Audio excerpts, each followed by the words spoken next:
En affaires, le taux d'attrition, c'est la proportion de clients perdus. En physio, quand on parle d'attrition, on parle généralement de la perte de professionnels. C'est ceux et celles qui quittent la profession. J'ai déjà parlé de l'importance de la valorisation de nos professions dans un précédent vidéo. Je donne une conférence là-dessus pendant la journée clinique virtuelle de l'Occupé le 3 juin. Est-ce que tu savais que tu es la meilleure personne pour te valoriser? En fait, tu es la seule personne.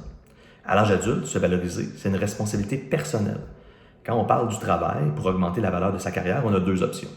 On apprend à aimer davantage ce qu'on fait ou on s'arrange pour faire plus de ce qu'on aime. L'idéal se situe probablement quelque part entre les deux ou même d'un mix des deux. Est-ce que tu remarques que d'un côté comme de l'autre, il s'agit d'un choix personnel? L'option forcer les autres à nous valoriser davantage, cette option-là, elle n'existe pas. La personne qui peut avoir le plus d'impact sur ta réalité, c'est toi. D'ailleurs, quand on parle de valorisation extérieure, on parle de reconnaissance. C'est un autre sujet important qu'on pourra aborder dans le futur. Mais même la reconnaissance, elle doit partir de soi, parce que c'est toujours une question de perception. Et notre propre perception, c'est peut-être la seule chose sur laquelle on a du contrôle, pas mal plus que sur le monde qui nous entoure.